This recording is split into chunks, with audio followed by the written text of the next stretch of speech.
नमस्कार। Unacademy IAS में आप सभी का स्वागत है। और डेली करंट अफेयर्स के इस सीरीज में एक बार फिर से हम एक बहुत ही इंपॉर्टेंट टॉपिक पर चर्चा करने वाले हैं। कल भी मैंने जो है इस टॉपिक पर चर्चा किया था। कुछ इंपॉर्टेंट चीजें हैं जो कल हमने नहीं पढ़ी थी, वो आज मैं इसमें क्लियर कर देता हूं। कुछ नई बातें जो है सुप्रीम कोर्ट ने इसको लेकर के कही है, जिसको समझना जो है बहुत ही जरूरी है।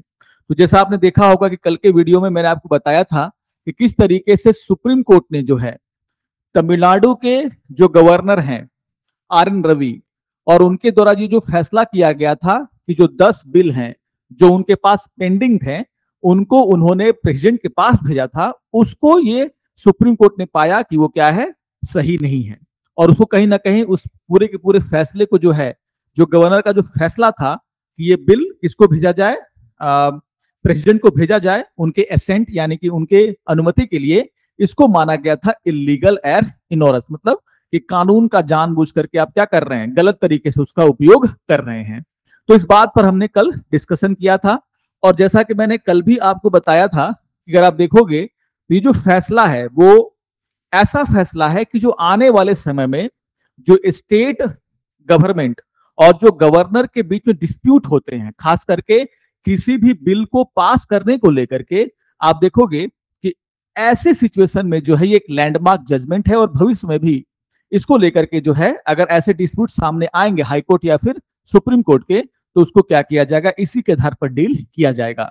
और ये जो जजमेंट है कल सुप्रीम कोर्ट का, वो बहुत सारे ऐसे स्टेट जहां पर आप देखोगे सरकारें ये लगातार आरोप लगा रही हैं कि खास करके जो ऑपोजिशन पार्टी रूल्ड स्टेट हैं, वहां पर आप देखोगे कि जो गवर्नर है वो क्या कर रहे हैं, जो राज्य सरकार के द्वारा, स्टेट गवर्नमेंट के द्वारा जो बिल पास करा करके स्टेट लेजिस्लेचर से भेजा जा रहा है किसके पास, गवर्नर के पास, जानबूझ करके गवर्नर जो है उस बिल को पास नहीं कर रहे हैं। तो यहां पर आप देखोगे कि ये जो फैसला है वो केरला, वेस्ट बंगाल, पंजाब सरकार, जहां पर भी ऑपोजिशन पार्टी की सरकारें हैं, उनके लिए काफी रिलीफ वाला जो है फैसला आप मान सकते हो। तो ये सारी बातें कल हमने डिस्कस की थी। मैंने आपको बताया था कि जो आर्टिकल 200 है वो किस तरह के पावर जो है वो गवर्नर को देता है। बस छोटा सा रिवीजन हम लोग कर लेते हैं। और मैंने कल आपको बताया था कि ये 4 काम जो है गवर्नर कर सकता है अगर उसके पास कोई बिल स्टेट लेजिस्लेचर के द्वारा पास करके भेजी जाती है। तो क्या कर सकता है, बिल को अपना जो एसेंट है यानी कि जो अनुमति है वो ग्रांट कर सकता है, वो अपने एसेंट यानी कि अनुमति को विथहोल्ड कर सकता है। और वो तीसरा काम क्या कर सकता है, अगर कोई बिल मनी बिल नहीं है, अगर कोई साधारण विधेयक है, सिंपल बिल है, तो आप देखो ऑर्डिनरी बिल है, तो उसको वो क्या कर सकता है, रिकमेंडेशन के साथ रिटर्न कर सकता है किसके पास, स्टेट लेजिस्लेचर के पास। और चौथा काम वो क्या कर सकता है, किसी भी बिल को अगर वो चाहे तो वो इंपॉर्टेंट बिल समझे तो क्या कर सकते हैं गवर्नर, उस बिल को अपने पास रख करके किसको भेज सकते हैं, प्रेसिडेंट को भेज सकते हैं, और वो जो है इस पर बिल पर क्या करेंगे, फैसला लेंगे। तो ये 4 काम हमने कल भी पढ़े थे, जिसके बारे में थोड़ा सा जो है छोटा सा रिवीजन हम लोगों ने यहाँ पर ले लिया है। अब देखिए इसी को लेकर के सारा का सारा जो मुद्दा था वो क्या था कि जो आर्टिकल 200 है वहां पर कोई टाइम लिमिट जो है नहीं दी गई है। टाइम लिमिट जो है क्या है, वहां पर नहीं दिया गया है। ठीक है, टाइम लिमिट की बात वहां पर नहीं की गई है। बस वहां पर क्या लिखा हुआ है कि governor has to act as soon as possible, यानी कि जितने जल्दी हो सके, as soon as possible governor को बिल के मामले में फैसला ले लेना चाहिए। और कहीं ना कहीं इसी को जो है क्लियर किया है किसने, सुप्रीम कोर्ट ने। और आप देखोगे सुप्रीम कोर्ट ने अपने जजमेंट में साफ साफ कहा था कि एज सून एज पॉसिबल का मतलब यहां पर यह है कि आप जो है इनडिफिनिटली किसी बिल को इनडिफिनिट टाइम के लिए जो है उस पर अपने एसेंट को रोक नहीं सकते। आपको कोई ना कोई फैसला लेना होगा, या तो आप उसको रिजेक्ट कर दो, या फिर आप उसको वापस भेज दो, या फिर आप उसको कहां भेज दो, प्रेसिडेंट के पास। लेकिन कोई ना कोई आपको फैसला लेना होगा। आप ये नहीं कर सकते हैं कि आप फैसला ले ही नहीं। और कहीं ना कहीं आप देखोगे कुछ बहुत ही इंपॉर्टेंट बातें जो हैं सुप्रीम कोर्ट ने इसको लेकर के कही है कि अगर कोई बिल स्टेट लेजिस्लेचर से पास होकर के किसके पास जाता है, गवर्नर के पास जाता है, तो गवर्नर को कितने टाइम लिमिट के अंदर, कितने समय के अंदर अपना जो है फैसला ले लेना चाहिए। और इसको बहुत ही ध्यानपूर्वक आपको ध्यान में रखना है। क्या कहा गया, पहला पॉइंट यहां पर सुप्रीम कोर्ट क्या कह रहा है कि governor has a maximum of 1 month to withhold assent on the aid and advice of the state cabinet. State cabinet क्या कहा जा रहा है कि मान लीजिए स्टेट कैबिनेट ने कोई एडवाइस दी है, किसको? गवर्नर को। और तो गवर्नर जो है मैक्सिमम, क्या बोला जा रहा है, मैक्सिमम 1 month तक अपने जो फैसले हैं, एसेंट है यानी कि जो अनुमति है, उसको क्या कर सकता है, रोक सकता है। इससे ऊपर जो है वो इस एसेंट को रोक नहीं सकता। मतलब क्या है, इसको अगर हम देखें तो क्या कहा जा रहा है कि सीधे सीधे कहा जा रहा है कि मान लीजिए कोई, इसको जोड़ करके हम देख सकते हैं कि कोई बिल जो है पास हुआ है, कहां से? स्टेट लेजिस्लेचर से। तो उस बिल पर जो है आपको 1 month के अंदर क्या कर लेना चाहिए, अपना फैसला ले लेना चाहिए। इस तरीके से हम ये भी कह सकते हैं कि अगर स्टेट कैबिनेट ने कोई एडवाइस दी है, किसको? गवर्नर को, तो गवर्नर जो है उस पर अपनी एसेंट को, अपनी अनुमति को इनडिफिनिट टाइम के लिए रोक नहीं सकते। उन्हें क्या करना होगा, 1 month के अंदर, है ना, मैक्सिमम वो कितना रोक सकते हैं, 1 month, यानी कि 1 month के अंदर उनको अपना एसेंट देना होगा। या तो वो उसको एक्सेप्ट कर लें या फिर उसको रिजेक्ट कर लें, कोई भी जो चीजें हैं वो यहां पर कर सकते हैं, लेकिन वो 1 महीने से ज्यादा रोक नहीं सकते। इसी तरीके से आप देखोगे जो दूसरा पॉइंट है वो भी काफी इंपॉर्टेंट है। क्या कहा जा रहा है कि a maximum of 3 months is given to return the bill with a message specifying reason if the governor withhold assent contrary to the cabinet advice। कहने का मतलब क्या है कि जैसे हमने पढ़ा था ना कि आर्टिकल जो 200 है वो क्या कह रहा है कि अगर प्रेसिडेंट अपने एसेंट को विथहोल्ड करते हैं, मतलब वो अभी कोई फैसला नहीं ले रहे हैं, तो उन्हें क्या करना चाहिए, वो क्या करेंगे, उस बिल को, ऐसा नहीं है कि विथहोल्ड करके इंडेफिनिट टाइम के लिए विथहोल्ड कर देंगे, उनको क्या करना चाहिए, उस बिल को जितनी जल्दी हो सके, जितनी जल्दी हो सके किसको वापस भेजना चाहिए, स्टेट लेजिस्लेचर को, स्टेट लेजिस्लेचर को, ठीक है ना, याद रखिएगा, स्टेट लेजिस्लेचर को। और क्या कहा गया है कि विथ और विदाउट रिकमेंडेशन। खैर यहां पर सुप्रीम कोर्ट तो साफ साफ कह रहा है कि अगर आप रिटर्न कर रहे हैं बिल को, तो आपको क्या करना होगा, एक मैसेज, मतलब स्पेसिफाई करना होगा कि आपको उस बिल के किस प्रावधान, किस क्लॉज, किन बातों से क्या है, प्रॉब्लम है। आप एक मैसेज के साथ जिसमें ये लिखा गया हो कि आप क्यों इस बिल को रिटर्न कर रहे हैं, उसके साथ आप क्या कीजिए, उस बिल को रिटर्न कर दीजिए।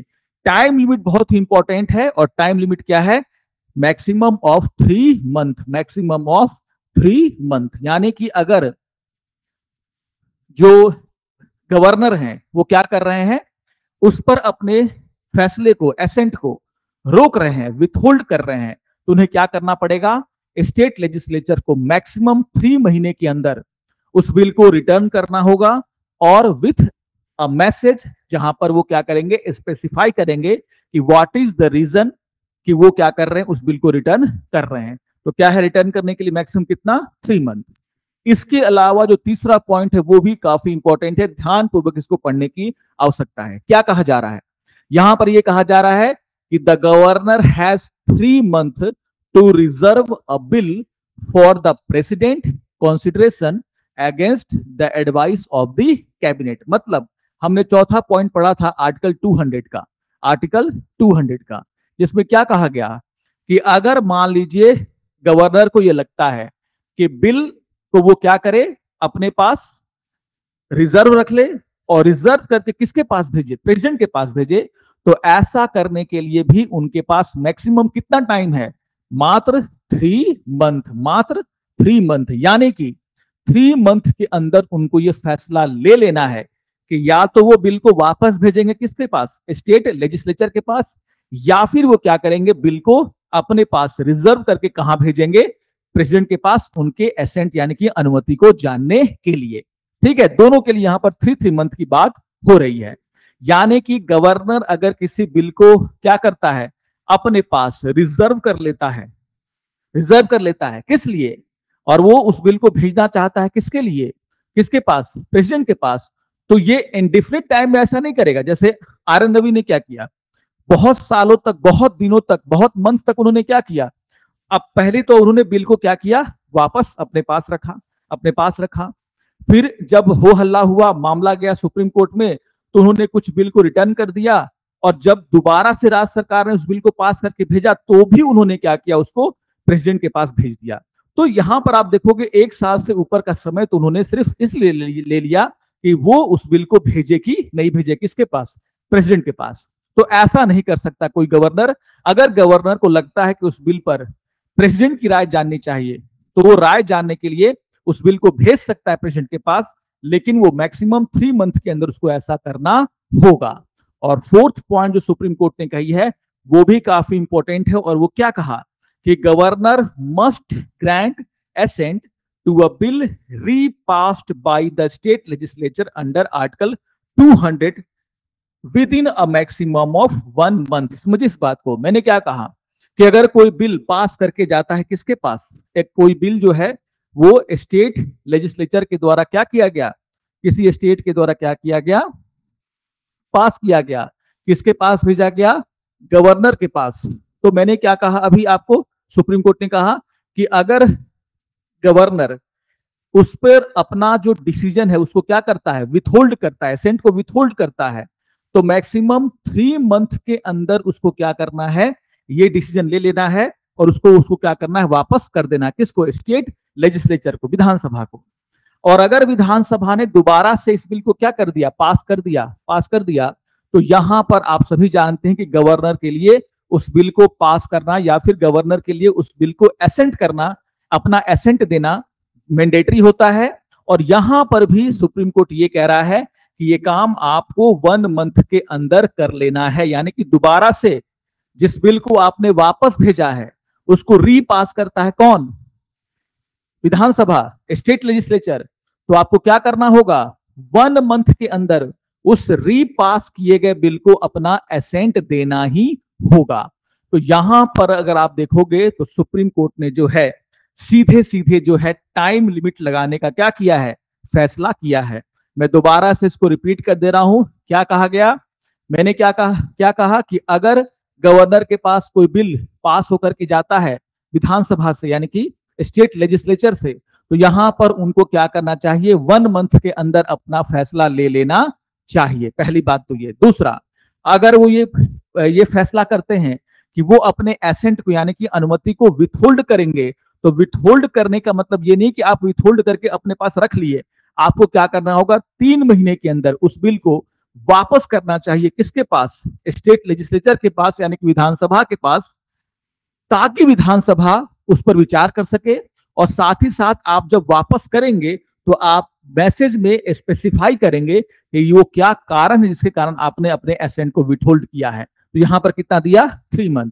फिर क्या कह रहा है कि अगर आप किसी भी बिल को, गवर्नर चाहता है कि किसी बिल को रिजर्व रखा जाए अपने पास और उसको कहां भेजा जाए, रिजर्व करके किसके पास, प्रेसिडेंट के पास, तो यहां पर उनके लिए ऐसा करने के लिए कितना है, मैक्सिमम 3 मंथ है।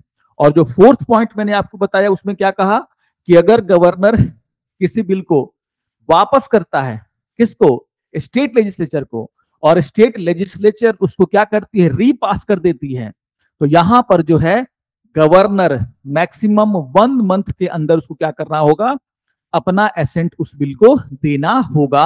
और ये बहुत ही इंपॉर्टेंट जजमेंट है। देखिए आगे चलकर के इसका इंपैक्ट बहुत ही पड़ने वाला किस पर, गवर्नर के कामकाज पर। कंट्रोवर्सी भी हो सकती है लेकिन बहुत ही लैंडमार्क ये जजमेंट है। अब आगे बढ़ा जाए तो यहां पर आप देखोगे कि कुछ और बातें जो है सुप्रीम कोर्ट ने कही, किसके लिए,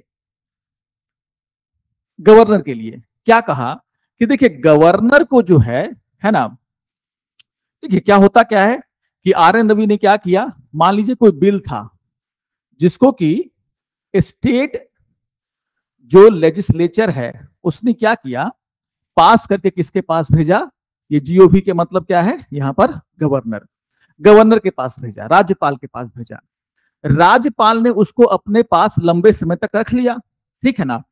फिर जब मामला कहां गया, सुप्रीम कोर्ट में, तो राज्यपाल ने क्या किया, उसको वापस लौटा दिया, किसको, स्टेट लेजिस्लेचर को, विधानसभा को।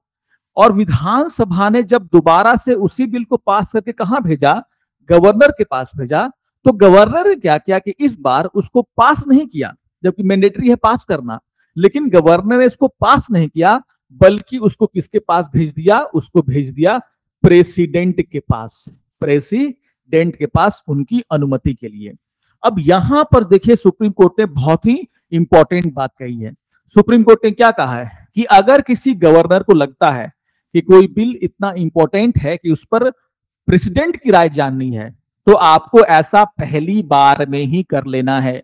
आपको ऐसा पहली बार में ही करना चाहिए। यानी कि जब बिल आपके पास गया था पास करके विधानसभा के द्वारा, तो आपको क्या करना चाहिए था, उसी समय इस बिल को कहां भेज देना चाहिए था, प्रेसिडेंट के पास, अगर आप भेजना चाहते हैं तो। लेकिन जब आप इस बिल को लौटा चुके हैं किसको, स्टेट लेजिस्लेचर को, और स्टेट लेजिस्लेचर ने उस बिल को वापस पास करके आपके पास भेज दिया है, तो आप यहां पर सेकेंड टाइम में ये नहीं बोल सकते कि अब हम इसको पास नहीं करेंगे और हम इसको रिजर्व रख के कहां भेज रहे हैं, प्रेसिडेंट के पास। तो आप सेकेंड टाइम में जो है प्रेसिडेंट के पास भेजने का ऑप्शन जो है, ये जो है गवर्नर के पास नहीं है। यानी कि गवर्नर को अगर प्रेसिडेंट को कोई बिल भेजना ही है, तो पहली बार में ही ऐसा फैसला ले लें। अगर वो उस बिल को स्टेट लेजिस्लेचर को वापस कर देते हैं और स्टेट लेजिस्लेचर दोबारा से उस बिल को पास कर देता है, किसके पास पास कर देता है और भेजता है किसके पास, गवर्नर के पास, तो गवर्नर को यहां पर उस अपना एसेंट देना मैंडेटरी है। वो यहां पर उस अपने एसेंट को रिजर्व करके और उस बिल को कहां भेज दे, प्रेसिडेंट को भेज दे, ऐसा पॉसिबल नहीं है। इसको साफ साफ क्लियर किया है किसने, सुप्रीम कोर्ट ने। बहुत ही इंपॉर्टेंट बात मैंने आपको यहां पर क्या की है, बताई है। दूसरी बात यहां पर जो है आप देखोगे सुप्रीम कोर्ट ने एक बहुत ही बेसिक बात कही है। देखिए आप सभी को पता है कि जो गवर्नर का पोस्ट है वो किससे प्रेरित है, गवर्नमेंट ऑफ इंडिया एक्ट 1935 से, गवर्नमेंट ऑफ इंडिया एक्ट 1935 से। और आप देखोगे उस समय भी गवर्नर होते थे और गवर्नर के पास बहुत सारे डिस्क्रिशनरी पावर थे, है ना। उनके पास क्या था, अपना डिस्क्रिशन यानी कि विवेकाधीन शक्तियां थी, डिस्क्रिशन था। लेकिन यहां पर सुप्रीम कोर्ट ने साफ साफ कहा कि जब हमने कॉन्स्टिट्यूशन बनाया और कॉन्स्टिट्यूशन में जब हमने गवर्नर का क्या किया, पोस्ट क्रिएट किया, तो आप देखोगे कि हमने साफ साफ वहां पर यह कहा है कि जो विवेकाधीन यानी कि जो डिस्क्रिशन संविधान में लिखित है उसको छोड़ करके बाकी सारे काम के लिए जो गवर्नर है वो क्या करेगा, जो मंत्री परिषद है यानी कि कैबिनेट है, या फिर आप बोल सकते हो जो मंत्री परिषद है उसी की सलाह पर वो क्या करेगा, काम करेगा, ठीक है ना। तो काउंसिल ऑफ मिनिस्टर की सलाह पर वो क्या करना होगा, उसको काम करना होगा। तो ये यहां पर ध्यान रखना है कि जो डिस्क्रेशन दिया गया था उसको रिमूव कर दिया गया है। जो पहले हुआ करता था अंग्रेजों के जमाने में गवर्नर के पास, आजादी के बाद जो हमारा संविधान बना उसमें गवर्नर को जो है कुछ मामलों में ही डिस्क्रेशन यानी कि विवेकाधीन शक्तियां दी गई है, और इस बात को जो है गवर्नर को समझ लेना चाहिए। यहीं पर आप देखोगे द हिंदू में क्या आया, governor must give primacy to people's will. यानी कि यहां पर साफ साफ कहा है कि देखिए जवाबदेही कौन है जनता के प्रति, गवर्नमेंट है ना। तो राज्य सरकार जो है क्या है, वो जनता के प्रति जवाबदेह है, और जनता ने उसको चुन करके क्या किया है, भेजा है शासन करने के लिए, उसके पास मैंडेट है। तो यहां पर गवर्नर को जो है क्या करना चाहिए, पीपुल विल्स यानी कि जनता के मत को ध्यान में रखते हुए काम काज में ज्यादा सरकार के ऊपर अरंगा लगाना नहीं चाहिए, ठीक है ना। और यहां पर साफ साफ कहा है कि गवर्नर को जो है इसलिए रखा गया है ताकि वो ये देखें कि जो स्टेट गवर्नमेंट है वो कॉन्स्टिट्यूशनली काम कर रही है कि नहीं, बल्कि इसलिए नहीं रखा गया है कि वो डेडलॉक क्रिएट करे किसके साथ, सरकार के साथ। तो बहुत ही बड़ी बड़ी बातें आप देखोगे गवर्नर को लेकर के यहां पर सुप्रीम कोर्ट ने कही है, जिसका काफी दूरगामी हम लोग कह सकते हैं परिणाम हो सकता है, आगे चल करके आपको देखने को मिलेगा। काफी इंपॉर्टेंट यहां पर ये बातें कही गई हैं। और आप देखो जैसे मैंने कहा कि ये जो जजमेंट आया है उसका इंपैक्ट क्या होगा, उसका इंपैक्ट ये होगा कि जो और अन्य राज्यों ने केस कर रखा है सुप्रीम कोर्ट में, जैसे केरला ने भी इसी तरह के मामले डाल रखे हैं कि हमारे बिल को भी वहां के जो गवर्नर हैं उन्होंने क्या कर रखा है, वो एसेंट नहीं दे रहे हैं, उसको पास नहीं कर रहे हैं। तो आप देखोगे यहां पर केरला सरकार ने भी साफ साफ कहा है कि जो जजमेंट आया है कल का तमिलनाडु के मामले में, वही जजमेंट जो है केरला के मामले में भी लागू होना चाहिए। तो ऑब्वियसली आप देखोगे यहां पर जो भी झगड़े थे गवर्नर और स्टेट गवर्नमेंट के बीच में, कहीं ना कहीं आप देखोगे उसको सुलझाने में सेम सिमिलर मामलों में आप देखोगे सुप्रीम कोर्ट क्या करेगा, अपने इसी फैसले पर काबिज रहेगा और इसी फैसले के आधार पर आगे फैसले लिए जाएंगे। तो कुछ बहुत ही इंपॉर्टेंट बातें मैंने आपको यहाँ पर बताई हैं, जिसको कि आपको ध्यान में रखना है। काफी इंपॉर्टेंट इशू है, governor exam point of view से काफी इंपॉर्टेंट है। मेंस में और प्री में दोनों के लिए जो है आप देखोगे यहां से क्वेश्चन आते रहते हैं। ठीक है, तो ये था हमारा आज का करंट अफेयर्स एनालिसिस। और इसके अलावा कुछ न्यूज है जो कुछ इंफॉर्मेशन है जो कि आपको ध्यान में रखने हैं। जैसे अगर आपको मंथली मैगजीन चाहिए, अगर आपको वीकली एनालिसिस का पीडीएफ चाहिए, अगर आपको प्रीवियस ईयर के क्वेश्चन चाहिए, तो इसके लिए आप क्या कर सकते हैं, हमारे अनअकैडमी के वेबसाइट पर विजिट कर सकते हैं, जहां पर आपको ये सारी चीजें जो है फ्री में मिल जाएंगी। इसके अलावा आपको ध्यान में रखना है कि जो हमारा जो पटना सेंटर है, बिहार में पटना सेंटर है, उसमें आप देखोगे कि तो जो भी बीपीएससी की तैयारी कर रहे हैं या फिर यूपीएससी की तैयारी कर रहे हैं, वो इस बैच को ज्वाइन कर सकते हैं। जीएस फाउंडेशन का ये पूरा का पूरा बैच होगा, काफी डिटेल में इसमें आप सभी को एग्जाम की तैयारी कराई जाएगी।